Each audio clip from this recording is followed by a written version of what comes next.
Have you ever wondered what happens when light meets its own shadow? When the gentleness of empathy collides with the hidden darkness of the human psyche? The shadow, as Carl Jung described, is not merely an abstract concept. It is a moral problem that confronts the entire ego personality. For no one can truly become conscious of their shadow without a great moral struggle, a confrontation with the parts of themselves they would rather deny. And within this struggle lies a haunting paradox that follows those who are emotionally attuned: the empaths. Perhaps you've lived this contradiction without ever understanding its invisible design. People are drawn to you, aren't they? They approach you with admiration, speaking of your emotional depth, your rare intuition, your ability to understand what others feel before they even speak. But beneath their affectionate words, something else often stirs, something older, more primal. This isn't the overt jealousy you might see between rivals or the envy that flares in moments of comparison. No, this is subtler, hidden beneath layers of affection and gratitude. It is a quiet corrosion, an unspoken resentment that seeps through the cracks of their admiration. The paradox deepens when your effortless emotional awareness exposes what they have long buried: their own psychological limitations. What you awaken in others can be unsettling. Your authenticity reflects back the emotional disconnection they work so hard to conceal.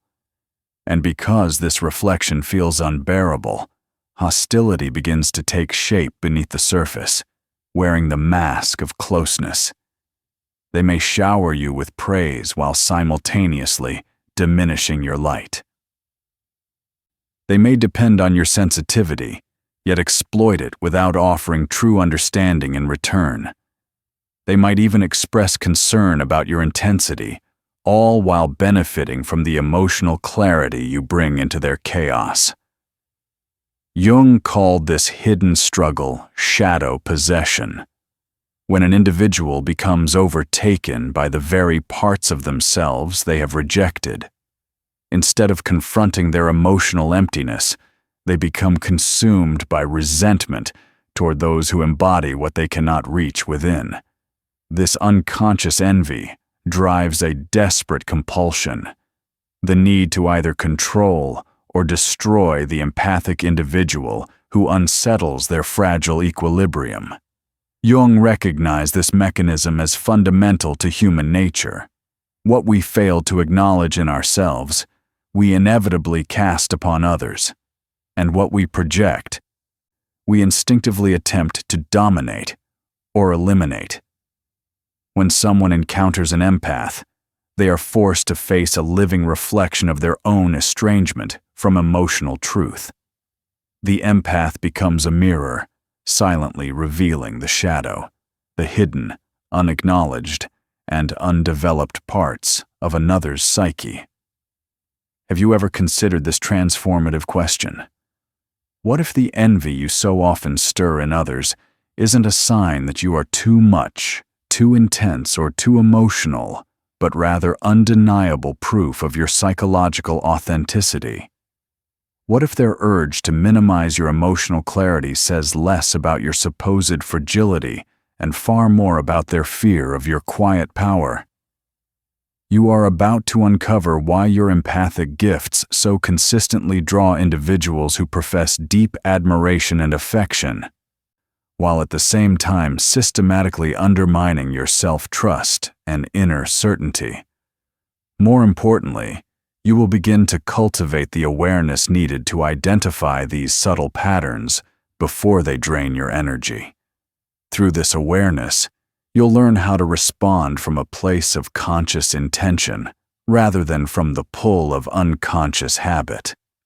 This understanding will not only transform the way you approach relationships, but will also help you safeguard your most vital psychological resources.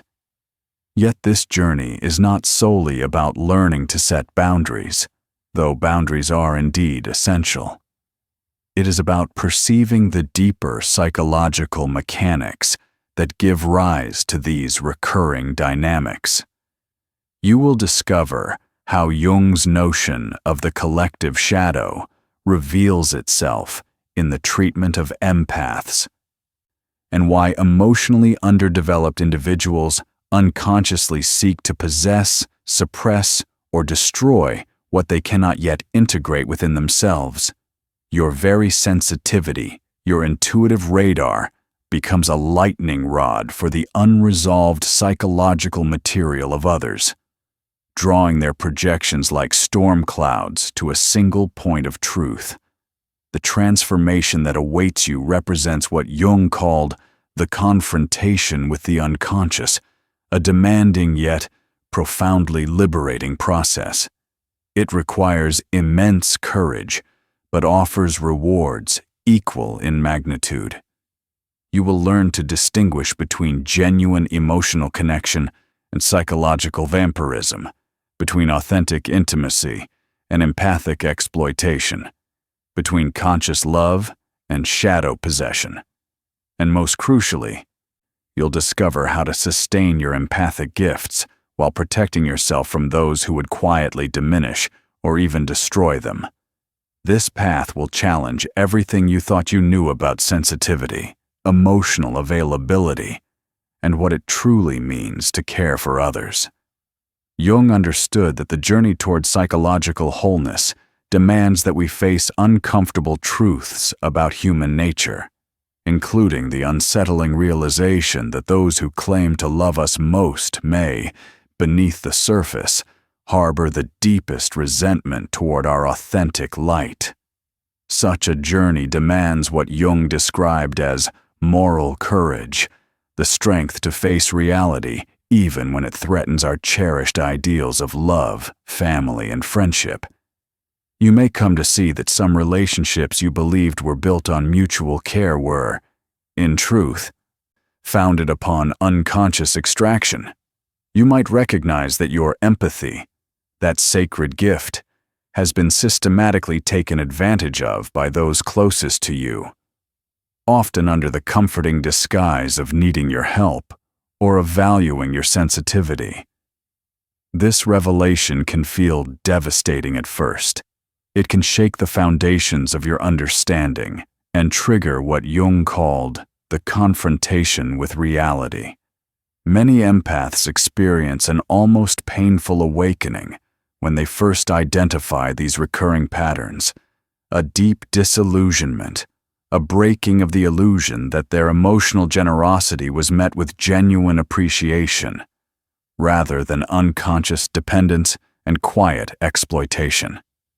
This disillusionment, while undeniably painful, marks not an end, but the true beginning of psychological freedom. It's the moment when the veil lifts, and you start to see how deeply the world has programmed your perception of yourself. From the earliest stages of development, society implants a subtle yet toxic narrative within empaths, the belief that your emotional sensitivity is both your greatest treasure and your heaviest curse, something to cherish and yet to hide. You discover early in life that feeling too deeply unsettles those around you. Your ability to perceive the undercurrents of emotion seems to disturb the fragile balance that others depend upon for psychological comfort. It becomes clear that your very presence, your awareness, your openness can threaten the fragile illusions that hold certain relationships together. This conditioning often begins within the family, where emotional honesty is quietly labeled as overwhelming, disruptive, or simply too much. Parents and siblings who cannot access their own emotional depths often respond to your natural empathy with a confusing mix of admiration and resentment. They crave your emotional understanding, but recoil from the mirror you hold up to their unexamined pain. This double message, that your insight is both wanted and feared, creates what Jung would describe as a fundamental split within your developing psyche. You begin to perceive your greatest gift as your most dangerous liability, learning to suppress the very qualities that make you whole. This early psychological conditioning gives rise to what Jung called the wounded healer archetype, an individual whose natural gifts are both celebrated and pathologized. You become the emotional barometer of the family, sensing and translating unspoken needs, absorbing tension before it erupts, while receiving little true emotional nourishment in return. Your siblings learn to rely on your empathic sensitivity, even as they envy it, resenting the reflection it casts upon their own limitations. Meanwhile, parents may unconsciously compete with you for emotional territory, sometimes undermining or dismissing your insights to preserve their sense of control. The harm runs deeper than simple neglect. It takes root as a quiet distortion of identity. You internalize the belief that your empathic nature is indispensable to others, yet burdensome to yourself, forming a deep, enduring wound around your authentic sense of being. Jung observed that children who become the repositories for a family's emotional projections often experience what he termed premature individuation. They develop extraordinary psychological awareness far earlier than their peers, yet remain emotionally undernourished. As a result, they grow into adults who give far more than they receive, who understand others with profound clarity while feeling unseen, unreciprocated, and inwardly drained. They are praised for being mature beyond their years, yet behind that praise lies exhaustion and quiet loneliness. This dynamic plants the seeds of a lifelong pattern, one that repeats itself in friendships, work relationships, and romantic bonds alike. You become, almost inevitably, the emotional translator for everyone in your orbit. Friends and acquaintances reach out when they need someone to decode their confusion, to offer calm in chaos, but disappear when you require the same understanding in return. Romantic partners are irresistibly drawn to your depth and sensitivity, yet over time, they may begin to chip away at your confidence, feeling threatened as your emotional intelligence reveals the blind spots they would rather not see. Jung identified this dynamic as the collective unconscious's need to preserve its delicate psychological balance. When a person begins to operate from genuine emotional awareness, they inevitably disturb the invisible social contracts that allow others to remain comfortably unconscious. Your very presence becomes a subtle yet persistent challenge, a quiet disruption to the unspoken agreements that sustain avoidance and emotional stagnation. You do not even need to speak. Your authenticity itself unsettles their carefully constructed sense of equilibrium. They experience what Jung called the confrontation with the shadow, though rather than facing their own inner darkness, they instinctively project it onto you. The hidden cost of these unconscious dynamics reaches far beyond simple relationship tension. When you repeatedly find yourself surrounded by people who profess devotion while simultaneously undermining your intuitive clarity, the effect is corrosive. Over time, you begin to question your perceptions, wondering if perhaps the problem lies within you. You start believing that maybe you are too reactive, too sensitive, too complex to be understood. This quiet internal doubt seeps into your psyche, transforming into an insidious form of self-blame. It becomes psychological self-destruction, disguised as humility, a wound that can persist for years, even decades. You exhaust yourself trying to regulate the emotional discomfort of others, as though your natural presence were a problem to be managed. Gradually, you learn to dim your inner light, to censor your insights, to suppress your authentic reactions in exchange for others' comfort and acceptance. This emotional distortion becomes so ingrained, so automatic, that you begin losing touch with your own needs, limits, and even your fundamental right to exist as you are. Jung noted that such chronic self-betrayal gives rise to what he termed neurotic suffering, pain that serves no purpose of growth, no evolutionary function, but simply repeats unconscious patterns of denial. The most damaging consequence of this conditioning is how it teaches you to confuse exploitation with affection. When someone expresses fascination with your emotional depth, but repeatedly interrupts or dismisses your genuine expression, you are conditioned to interpret this as interest rather than control. When they admire your empathy, yet expect you to carry the weight of their emotions without reciprocity, you have been trained to label this dependence as intimacy rather than extraction. Over time, this inverted logic forms a kind of psychological prison, one in which you become dependent on relationships that quietly drain your essence. Mistaking emotional labor for love, you begin to believe that caring for others requires sacrificing your authenticity. You start to view healthy limits as selfish or even narcissistic, rather than as essential tools for emotional survival. The mask that Jung called the persona, the socially accepted version of yourself, hardens into something rigid and restrictive until you can no longer easily distinguish it from who you truly are. Carl Jung's understanding of psychological projection sheds light on why empaths so often provoke envy and conflict in their closest relationships. He observed that nothing can truly change until it is first accepted. For condemnation does not liberate, it only deepens repression. Yet most people choose condemnation over self-examination, rejecting their emotional limitations instead of transforming them. This refusal to grow creates a painful psychological split, one that they inevitably project onto the empath. And so, when someone with limited emotional intelligence encounters an empath, they experience what Jung described as the activation of their shadow function, an involuntary awakening of the parts of themselves they have worked hardest to deny. The empath naturally accesses and processes emotional information that the other person has spent a lifetime avoiding, suppressing, or denying.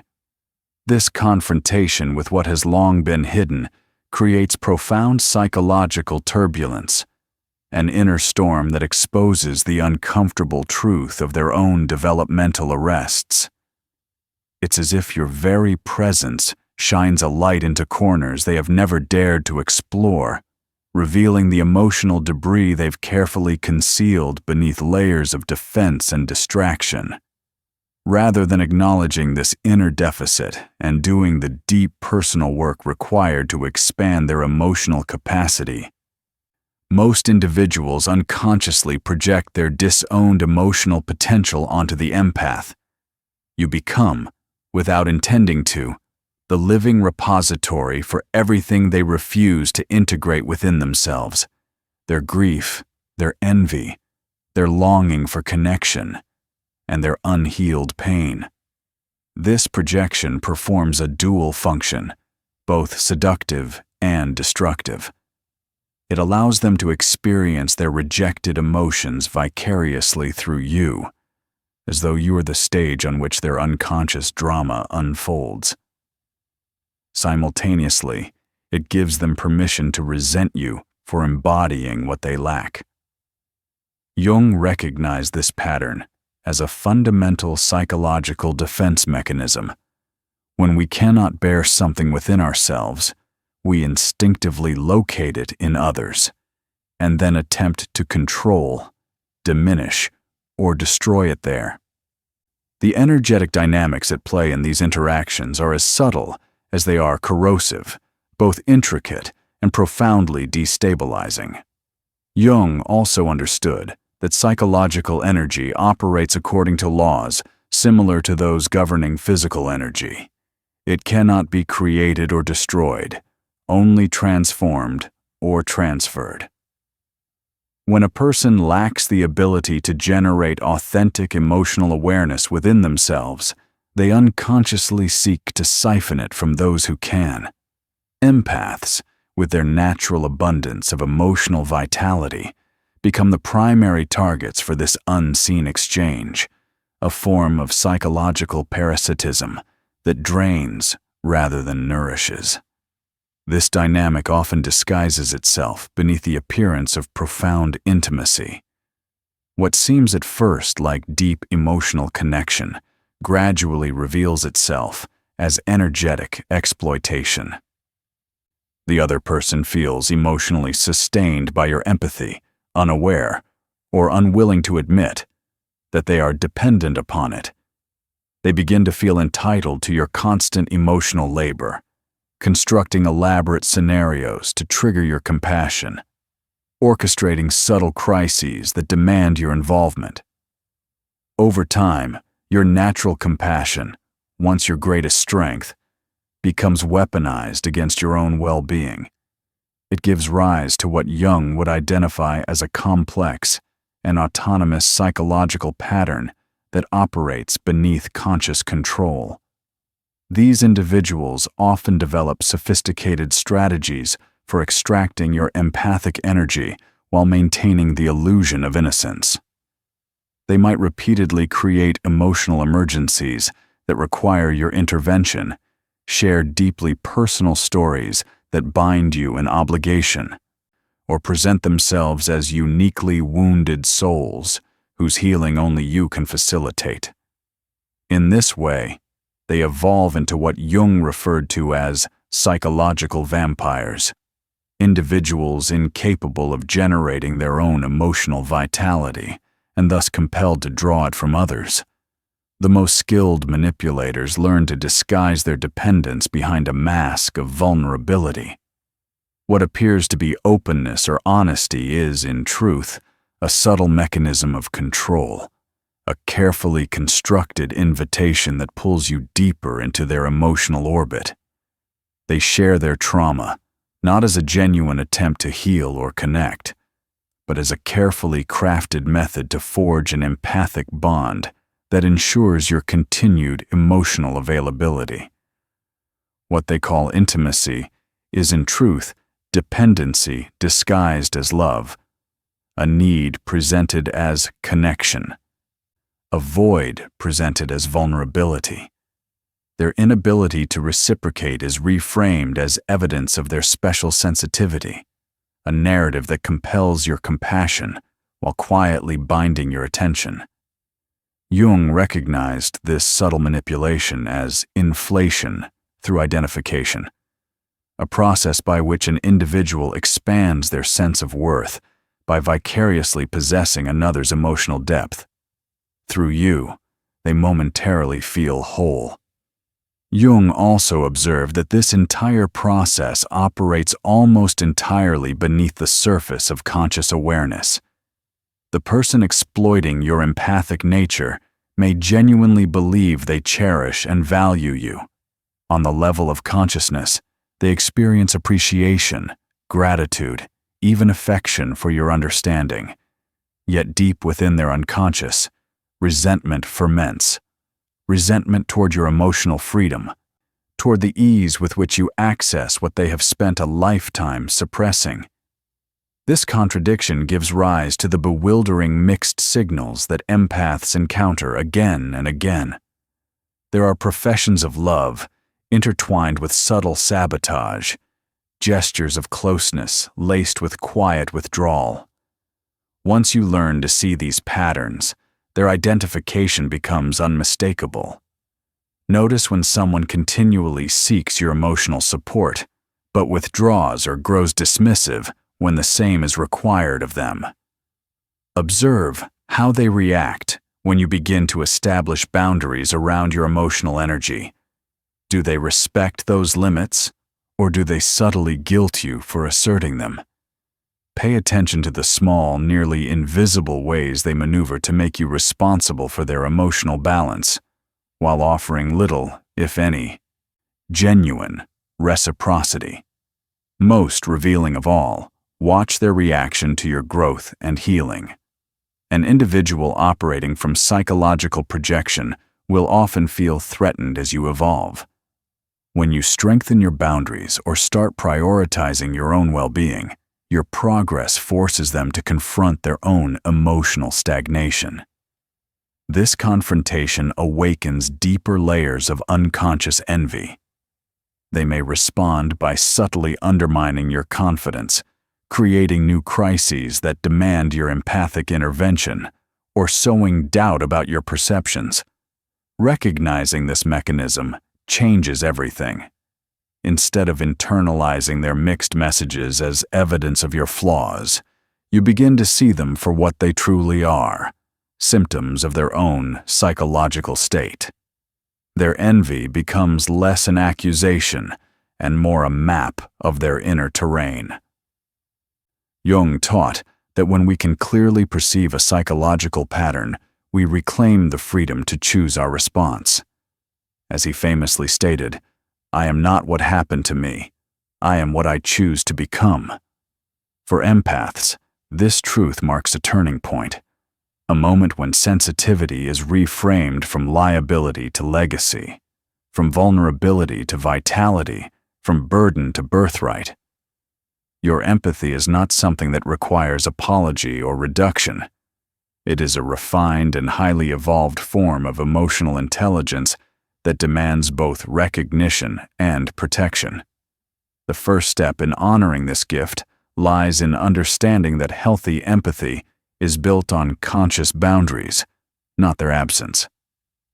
Contrary to cultural conditioning, being empathic does not mean absorbing everyone's emotions or taking responsibility for the emotional regulation of others. Authentic empathy involves a conscious decision, a deliberate choice to understand and connect, not an unconscious compulsion to rescue or repair. Real empathy is not about absorbing another's suffering as your own, but about standing present with awareness, offering compassion without losing your own emotional center. Jung drew a crucial distinction between what he called conscious suffering, pain that leads to growth and transformation, and unconscious suffering, the kind that perpetuates stagnation and self-betrayal. This reframe fundamentally shifts how you relate to those who trigger your empathic responses. Instead of automatically rushing into their emotional storms, you begin to witness with compassion from a grounded distance. You learn to sense when someone's pain seeks healing and when it merely seeks containment, using your empathy as a shield for their avoidance. Over time, you become adept at distinguishing genuine requests for support from manipulative attempts to extract your emotional labor. This evolving discernment is what Jung described as conscious discrimination, the ability to recognize what nourishes your evolution and what binds you to unconscious repetition. Within this clarity lies the essence of individuation, Jung's term for the process of becoming your authentic self. Individuation demands that you learn to tell the difference between a true, heartfelt response and a conditioned reflex designed to maintain harmony at your expense. So when someone provokes your empathic instincts, you pause and ask, "Am I choosing to offer support consciously, or am I unconsciously trying to manage another's discomfort?" That moment of inquiry opens the door to what Jung called the transcendent function, the capacity to hold opposing forces within awareness until a higher, integrating understanding emerges.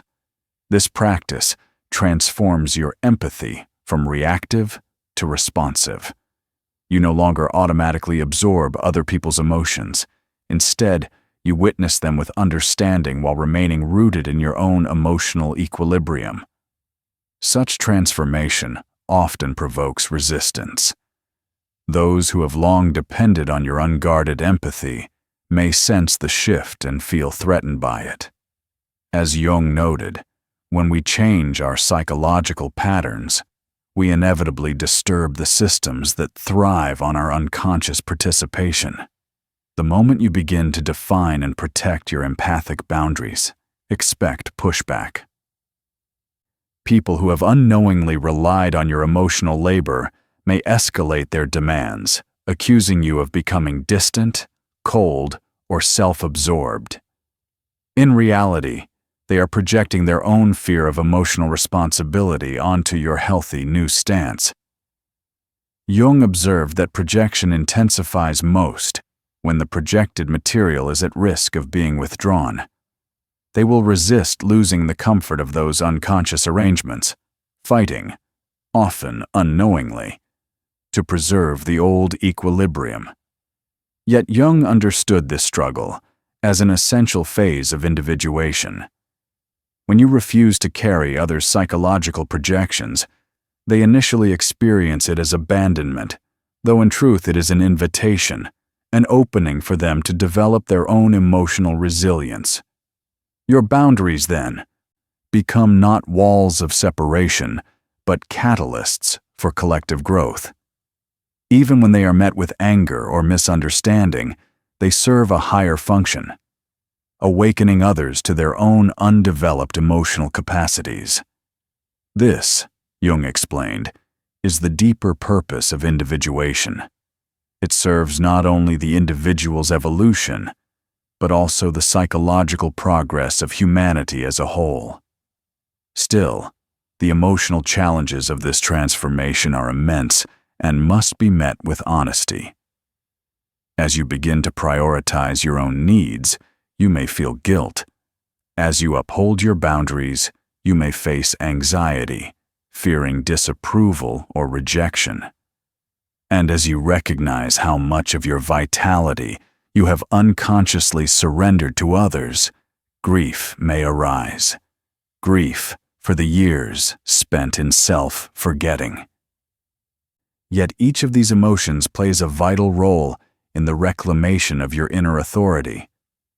Jung taught that all genuine transformation carries within it the rhythm of death and rebirth, the ending of an old identity and the emergence of a truer, more conscious self, the dissolution of old patterns to make space for new ones. This is the essence of transformation. Remember, choosing to protect your empathic energy isn't an act of selfishness. It's an act of preservation, a sacred form of self-respect that ensures your capacity to offer genuine, sustainable support to others. When your empathy arises from conscious choice rather than unconscious compulsion, it becomes sharper, cleaner, and far more potent, not diluted, but refined. As this awareness deepens, you begin attracting relationships founded on mutual respect rather than unconscious exploitation. Those who value authenticity are drawn to your energy, while those dependent on emotional extraction quietly drift away. Jung observed that when we heal our own psychological wounds, we naturally magnetize others who are equally devoted to their own healing journey. The shift is subtle, yet unmistakable. Connection becomes reciprocal. Dialogue becomes balanced, and emotional exchange begins to feel nourishing rather than depleting. Transforming your relationship with your empathic nature, however, isn't merely a conceptual shift. It requires concrete, implementable practices that can be woven into your daily life. These are not abstract ideals, but practical tools for protecting and directing your emotional energy with consciousness and intention. Jung consistently emphasized that insight alone is never enough. Without embodiment and daily integration, even the most profound realization dissolves into intellectual vapor. Begin each morning with what Jung called active imagination. a gentle yet powerful exercise in consciously connecting with your inner world before meeting the outer one. Spend 15 quiet minutes listening inward, asking yourself, what do I need today? What emotional resources do I actually possess right now? What boundaries will best serve my highest evolution today? This practice anchors you in inner authority before external demands begin to pull at your attention. Jung understood that without this continual recommitment to consciousness, the mind inevitably slips back into the gravitational pull of old unconscious patterns. When someone approaches you with emotional urgency or intensity, apply what we might call the conscious pause protocol. Before automatically engaging, take 3 steady, deliberate breaths. Then ask yourself, is this person genuinely seeking support, or are they attempting to transfer their emotional discomfort onto me? This simple act of awareness is profoundly protective. Jung taught that the space between stimulus and response is where our true freedom resides. And every moment you expand that space, you expand your choices too. Develop specific language that allows you to protect your empathic boundaries while still honoring both your own needs and the humanity of others. Instead of apologizing for your limits, practice statements such as, I can see this is challenging for you, and I'm not available to process this with you right now. Or, I care about your well-being, and I need to focus my emotional energy on my own healing today. These phrases acknowledge another's experience without taking ownership of it. The language you choose when asserting boundaries becomes pivotal because it either reinforces or disrupts the unspoken emotional contracts that have long governed your relationships. Avoid self-minimizing phrases like, I'm sorry, but, which subtly position your needs as an inconvenience or an act requiring justification. Instead, practice what Jung described as conscious assertion, stating your position with calm clarity, without defensiveness or over-explanation. Healthy boundaries are not apologies. They are expressions of self-respect. They require no permission from others, only your own internal clarity and conviction. Over time, you will begin to notice the various tactics people unconsciously use to test or bypass your boundaries. Some may escalate their emotional displays when you maintain your limits, hoping to activate your old empathic override. Others may attempt to guilt you, implying that boundary setting means you no longer care. And still others will quietly, persistently test your resolve, returning again and again in hopes of wearing it down through emotional persistence. Recognizing these patterns doesn't make you cynical. It makes you conscious. And consciousness, Jung reminded us, is the true beginning of freedom. Jung taught that boundary violations are often unconscious attempts to restore the previous dynamic, the familiar but limiting pattern where your needs were quietly subordinated to others' emotional regulation. When you begin to change this equation, the system instinctively tries to rebalance itself. Progressive boundary implementation, therefore, recognizes that different temperaments require different approaches. It's not a one-size-fits-all process, but a gradual re-education of both yourself and those around you. If you're naturally accommodating, start small. Establish gentle, manageable boundaries in low-risk situations before attempting to address the more emotionally charged ones. Practice declining minor requests, the small favors, the unnecessary obligations, as rehearsal for moments that demand greater emotional courage. If you tend toward people-pleasing, your greatest challenge will be catching yourself in the very moment you begin to trade your peace for someone else's comfort. Jung understood that genuine psychological transformation must be incremental to remain sustainable. Attempting too much too soon often triggers regression because the psyche resists sudden disruption. As you begin to prioritize your empathic energy, guilt will almost inevitably arise.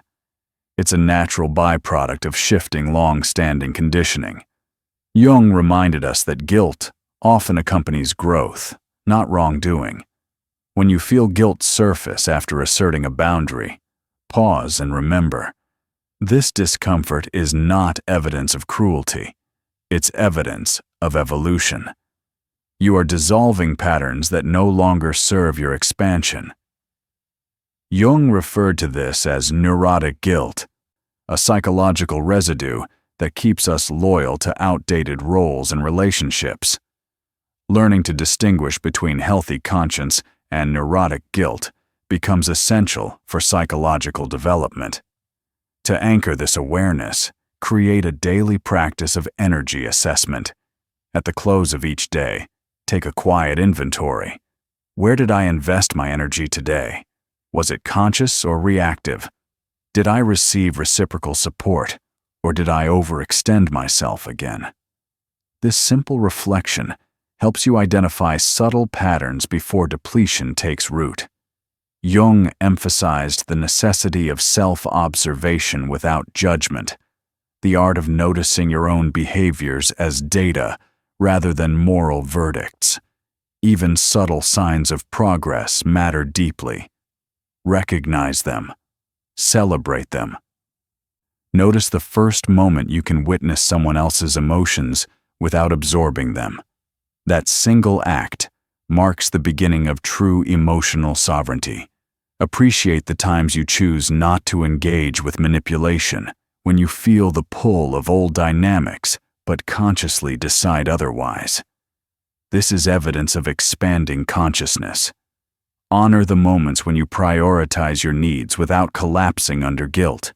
For these moments signal the birth of self-compassion, a quality many empaths are rarely taught to value. Equally important, cultivate a support network of individuals who both understand and respect your empathic nature without exploiting it.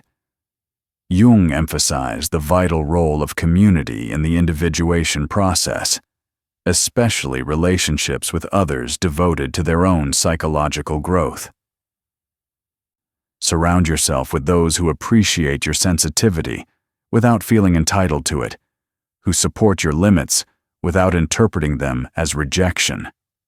Genuine companionship flourishes where mutual respect replaces dependency. Finally, practice what Jung called holding the tension of opposites, the ability to remain compassionate while simultaneously protecting your emotional resources. This is not about becoming less caring or detached. Rather, it's about becoming more conscious, deliberate, and discerning in how and when you share your empathic energy. Psychological maturity, Jung believed, is measured by our capacity to hold paradox without collapsing into either extreme. Caring deeply while staying grounded in self-awareness, loving fully without losing ourselves in the process. The journey from unconscious empathic reactivity to conscious empathic choice represents one of the most profound inner transformations available to any sensitive individual. It's not a fixed destination, not a single breakthrough moment that you reach and remain in forever. Rather, it is a continuous unfolding, a living practice of awareness that you choose again and again, moment by moment, relationship by relationship. Every encounter becomes an opportunity to decide, will I respond from compulsion or from consciousness? Jung taught that individuation is never a one-time achievement, but an ongoing commitment to the work of awareness. It's a process of refining your inner balance through constant observation, courage, and humility. As you integrate these practices, you begin to notice fundamental shifts within your inner landscape, subtle but unmistakable indicators of psychological reorganization taking root. The anxiety that once shadowed social interactions begins to dissolve as you cultivate trust in your ability to maintain clear, compassionate boundaries. The exhaustion that used to follow emotional encounters transforms into a sense of grounded vitality, an energy that sustains rather than drains you. Why? Because you stop unconsciously absorbing the unprocessed emotions of others. You begin to recognize that empathy doesn't mean carrying someone else's pain. It means understanding it without losing yourself inside it. Over time, this gives rise to what Jung called psychological sovereignty, the inner authority to respond to life from your authentic center, rather than from inherited or reactive patterns. Naturally, your relationships evolve as your inner world evolves. This process often reveals the true foundations of your connections, sometimes for the very first time. People who once depended on your emotional labor may slowly drift away as your energy stops flowing freely into dynamics that no longer serve mutual growth. It can feel like loss, but in truth, it is clarification. You start discerning the difference between relationships built on mutual respect and those sustained by unconscious extraction. Jung observed that as consciousness expands, resonance shifts. We naturally attract those who mirror our level of awareness. This evolution in relationship patterns tends to unfold in recognizable stages that Jung would identify as part of the individuation journey. Initially, you may feel what seems like abandonment, as individuals accustomed to your constant availability withdraw when they can no longer access your unguarded empathy. This stage can be deeply painful, stirring grief as you confront how many of your connections were based on unspoken emotional contracts rather than genuine intimacy. The second stage brings what Jung famously called the dark night of the soul, a period of inner solitude where old structures dissolve and new ones have yet to form. In this liminal space, you may feel suspended between worlds, uncertain of where you belong. Your social world might contract temporarily as you refuse to participate in the unconscious patterns that once defined your interactions. Yet this phase, though lonely, is sacred. It signals that your energy is recalibrating, preparing to align with relationships grounded in authenticity rather than dependency. Eventually, through patience and continued self-awareness, the third stage emerges, the birth of what Jung termed conscious relationships. These are connections with individuals who appreciate your empathic gifts without feeling entitled to them. They embody emotional reciprocity, offering understanding and support in equal measure. Such people respect your boundaries rather than testing them, and they celebrate your growth rather than feeling threatened by it. They understand that true intimacy can only exist between two whole individuals choosing to meet in honesty and presence, not between halves seeking completion through each other's wounds. As new connections arise, you begin to experience a different kind of love, one that nourishes instead of depletes, one that honors your authenticity rather than demanding its sacrifice. These relationships are defined by reciprocity, respect, and a profound appreciation for your true, unguarded self. You discover what Jung called meaningful relationships, connections that nurture the psychological development of both individuals, rather than maintaining unconscious dependencies that keep one person small while the other remains in control. These relationships breathe balance and mutual respect. Jung understood that the process of individuation naturally gives rise to what he described as psychological wholeness, the ability to respond to life from your authentic center rather than from automatic, reactive patterns learned long ago. For empaths, this wholeness becomes a lived experience of freedom, the freedom to choose when, how, and with whom you share your emotional gifts. You no longer rush to soothe every discomfort or absorb every unspoken sorrow that crosses your path. Instead, you pause, observe, and discern where your empathy can genuinely serve growth rather than perpetuate dependency. This conscious direction of your emotional energy transforms empathy from an unconscious reflex into an act of empowered choice. The empowered identity that begins to emerge within you weaves sensitivity and strength into one integrated expression. Compassion finds its natural harmony with boundaries. Care for others aligns gracefully with care for yourself. In this union, you embody what Jung called the individuated person, someone who has reconciled inner opposites into a coherent and authentic whole. This integration doesn't erase your empathic nature, it refines it. It sharpens its focus, transforming raw sensitivity into a conscious instrument for healing, connection, and insight. When guided by awareness, your empathy becomes what many might call a superpower, a luminous ability to understand, to connect, and to transform. Yet as Jung cautioned, every great gift requires equally great stewardship. Your sensitivity, though powerful, must be protected through deliberate boundaries and an unwavering commitment to honoring your authentic self. Without such protection, even the brightest gift can burn itself out. Jung taught that our greatest gifts often demand the most conscious cultivation before they can reach their full expression. And so, the journey from empathic martyrdom to empathic sovereignty marks your return to psychological wholeness. You realize, perhaps for the first time, that you can be deeply caring without being endlessly available, profoundly sensitive without being perpetually drained, and authentically empathic without being unconsciously exploited. This balance, what Jung described as the transcendent function, is the capacity to hold opposites in creative tension without collapsing into one side or the other.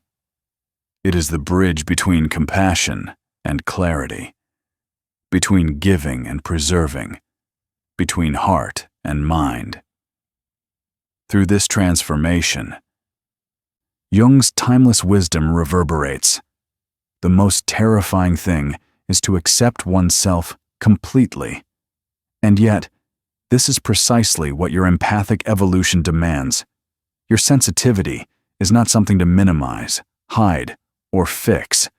It is your direct path towards self-acceptance, your invitation to sovereignty, and your contribution to a world hungry for authentic emotional connection. The question is no longer whether you are too sensitive. The question becomes, are you ready to embrace your sensitivity as the profound intelligence it truly is, and to wield it with the consciousness and reverence it deserves? Your empathic nature is not your weakness. It is your wisdom. The world does not merely need your kindness.